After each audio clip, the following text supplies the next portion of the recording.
Here are 5 best green card tips for 2025. Hi, I'm Jim Hacking, immigration lawyer practicing law throughout the United States, out of our offices in St. Louis, San Diego, Washington, D.C., and Chicago, Illinois. In this video, we're going to talk about how fast things are moving at USCIS when you apply for a green card, how the stakes have never been higher, and give you 5 actionable tips that can give you a much better chance of success when you go to your green card interview. With the Trump administration coming into power in 2025, they made it clear that no one is getting a green card without an interview, and we wanted to educate you on some steps that you can take to put yourself in the best position possible. USCIS is moving quickly. They're looking for cases to deny so that they can send people to immigration court. Cases are being subjected to higher scrutiny and the stakes have never been higher. With all that being said, here are our 5 tips to help you. Tip number 1, file the strongest case possible. The main point here is don't file a bare bones case. Don't submit the bare minimum. You want to overwhelm them with evidence. You want to make your case so strong that they can't deny you. Too many people call me up and say, Jim, what can I get away with? What's the least amount that I can submit? This is wrong. This is the wrong mindset. This is backwards. You need to be thinking about smashing it, about convincing them overwhelmingly. They can have no choice but to approve your case. If you're talking about marriage cases, you should get our free marriage evidence list. You can get that by emailing us info@hackingimmigrationlaw.com. We'll send it to you for free.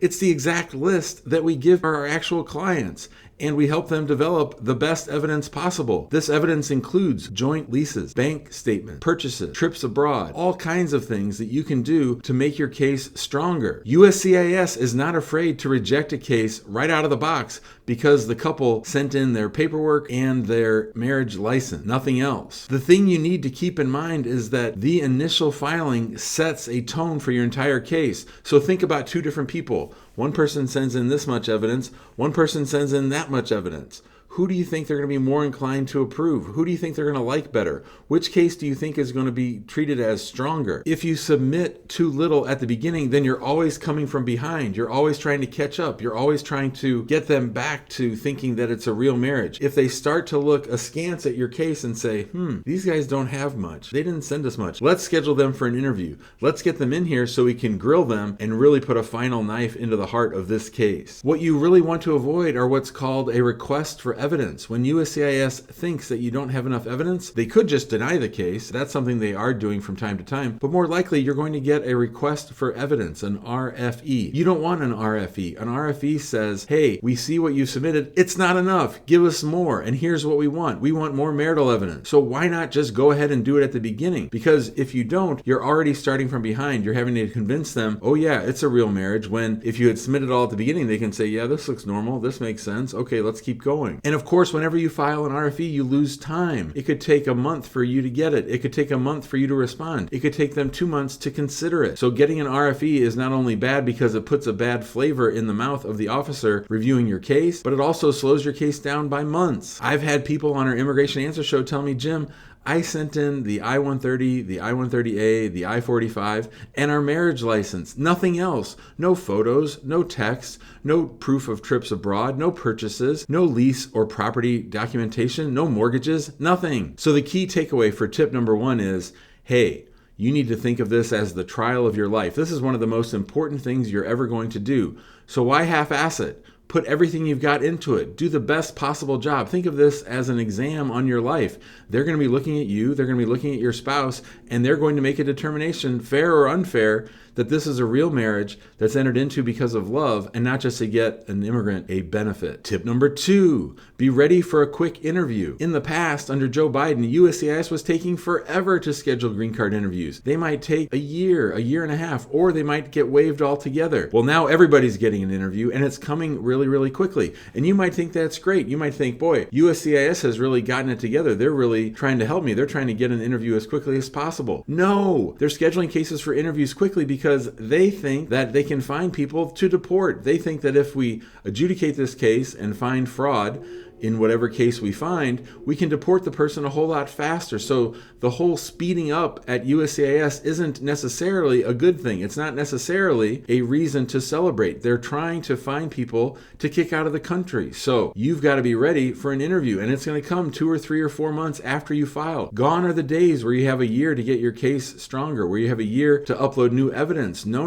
You've got to be ready. We've had people get their interviews 6 or 8 weeks after we filed. So if you've just gotten married, you might not have a lot of marriage evidence. If your beneficiary doesn't have a social security number, they might not be able to get on your bank account or other accounts, and that might make it harder to submit a lot of evidence. But you've got to be ready. You've got to make sure that you've gathered whatever information and evidence that you can, and you've got to be ready, and it's going to come quickly. And the question will be, are you ready? You cannot wait to get the interview notice to start preparing. You need to start right away. You want to make sure that you have all of your identity documents, that any foreign documents are translated, that you have certified copies. You want to keep gathering pay stubs, tax returns, and documents that show that you're still living together. You want to make sure that you both have driver's licenses or state IDs for the address in which you are sleeping. We've had some people on the Immigration Answer Show who are surprised, Jim, I just filed my case and now I got an interview. I'm not ready. Well, you got to get ready. Our advice, get that binder together, get that folder together, start putting all of your marriage evidence in there in an organized fashion, and do it right after you file.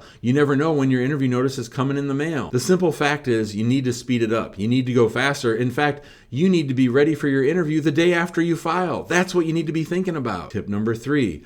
If at all possible, the beneficiary should maintain their status throughout the green card adjustment. It has always been the fact that if USCIS denies a marriage-based green card and the beneficiary is out of status, that USCIS can issue them a notice to appear in immigration court to refer them for possible deportation to the immigration judge. That's always been the rule, but it's never really been enforced all that strictly. Well, guess what? Donald Trump and Stephen Miller have the Department of Homeland Security and USCIS looking for people to deport. They have quotas to meet. And so now USCIS officers are being evaluated on, hey, after you denied a green card case, did you also send a notice to appear? Did you send that person to deportation court? That's what we want. That's how you'll be graded. That's how we will assess whether or not you are doing a good job. So if you are in status and your green card case ends up getting denied for whatever reason, they can't refer you to the immigration court. So for instance, if you came to the United States on a student visa, you should try to maintain that visa and your status all the way through to the completion of your green card. In other words, keep going to class, keep paying tuition, keep maintaining your I-20 so that if you get denied, you can still fall back on your F1 status.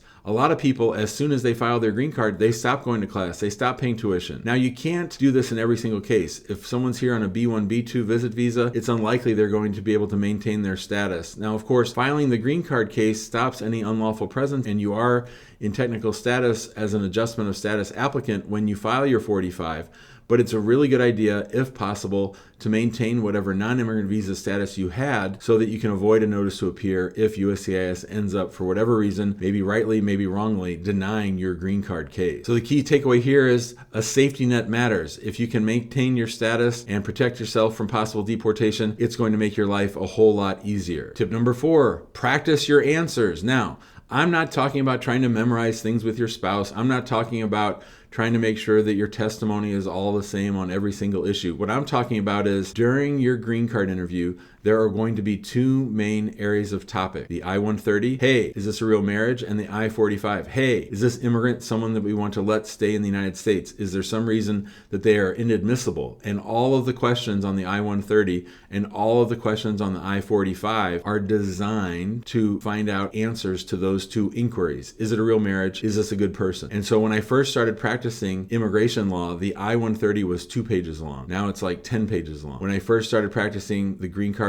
application, the 45 was 4 pages long. Now it's 22 pages, and the questions are split in 2 columns down the pages. So you have a ton of questions that are going to be asked of you. Now, under Donald Trump and Stephen Miller and Kristi Noem in Homeland Security and USCIS, they are asking almost every question. So a lot of times, experienced immigration officers will combine the questions, but newer officers, they are asking every single question. And I believe that the computer, if the officer is going down through the computer, is telling them to ask every single question, and they have to click that they actually answered each question. So what does that mean for you? That means that between the time that you file and whenever you get your immigration notice, you want to be reading the questions out loud to each other. So You should ask the U.S. citizen the questions on the I-130, and you should ask the foreign national the questions on the I-130 and the 45. Remember, this is an interview that will be done out loud. You won't have the luxury of reading along on the I-130 or reading along on the I-45. You will have to be able to listen to the question and answer the question. And of course, if you can answer with a yes or a no, we want you to answer with a yes or a no. Most of those questions are yes/no questions. They're pretty simple, and you don't want to get up there and give a big speech. What you want to do is go through each of the questions, make sure that you've answered any of them accurately. If you didn't, you're going to need to correct those at the interview, and then you need to get used to the rhythm of the questions. When the officer gets to the I-45 and all the admissibility questions, have you ever been a drug dealer? Have you ever helped someone sneak into the United States? Are you coming here to engage in sabotage or terrorism? These are big, strange words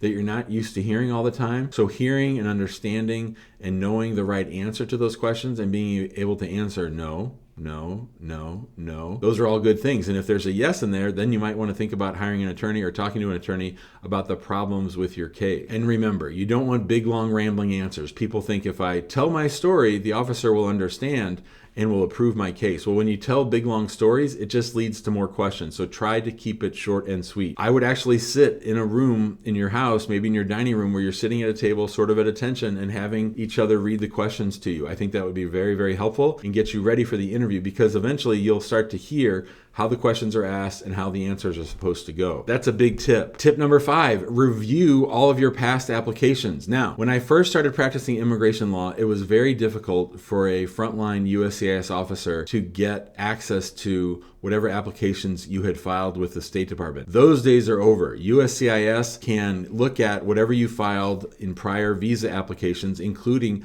visa applications that were denied. And a lot of times people have strange things in their prior applications. They may have said they were married when they weren't married. I once had someone who said he was a rocket scientist when in fact he was not a rocket scientist. People lie at the embassy. People lie at USCIS in prior visa applications or green card applications or immigration benefits of any sort. And so you need to go back and look at everything, because I'll tell you what, USCIS is going back. They're starting back with the first attempted entry into the United States. However you entered with inspection, entered with a visa, lied on a visa, all that stuff is going to come out in an interview. Gone are the days where they just sort of jump ahead to where things are right now. They want to know everything about any time you've tried to enter into the United States, and they're doing all that to find a way to deny this case. Because if you engaged in a misrepresentation, if you engaged in lying to them in the past, that can be a bar on you getting an immigration benefit now, no matter how strong your marriage is. So USCIS is going to track down your DS-160. So you need to do that too, especially if you had someone back in the home country who's good at filling out forms, help you fill it out, because a lot of times single people don't get visit visas to the United States. So if you got a visa to the United States and you did not fill it out yourself, somebody may have lied on your DS-160. USCIS will treat that as a misrepresentation, and it will make it very difficult for you to get an immigration benefit. You might need to file a waiver. You might need to leave the United States. It might be a big old mess. So going back and looking at prior applications is the best tip that I can give you of these 5 great immigration tips. You also want to make sure that they don't have any inconsistencies, that you said your addresses were here when your addresses were here on your I-45. You want to make sure that everything meshes and connects. So there you have it, our 5 best immigration green card tips for 2025. Things are different now. Cases are moving faster. The stakes have never been higher. You could end up with a green card, or you could end up in removal. Obviously, we want you to win. We want you to get your benefit. We want your case to get approved. That's why we made this video. And that's what we do every day here at Hacking Immigration Law. We love working on immigration cases. We love helping people with their green cards. If you would like our help, give us a call at 314-961-8200 or email us info@hackingimmigrationlaw.com. Now, calling and emailing is for people that want to hire us. That is why you call. We don't offer attorney consultations. We have a team that screens your case to see if it's the kind of case that we handle, that we'd like to work on, that we'd like to work with you, and then you get the opportunity to talk to an intake specialist and one of our intake attorneys to figure out if we're the right fit for you. If you're not thinking about hiring us, please don't call. Just join us on our Immigration Answer Show. It's a free call-in show I do 3 or 4 times a week. You can come and ask me any immigration question that you want. Please do that instead of calling the office to ask questions. Calling the office is to hire us. And we love doing that Immigration Answer Show. It's on YouTube, it's on Facebook, it's on Twitter, it's on LinkedIn. You can follow us there. You should subscribe on our YouTube channel, and then you'll get an alert whenever we make a video like this one. You'll also get a notice if you join our Immigrant Home Facebook group. That's a group of about 16,000 immigrants who are going through the immigration process, talking about these kinds of issues every single day. And finally, if you're not following us on TikTok, we have a lot of fun on there at Immigration Hacking. Thanks so much, and we'll see you next time.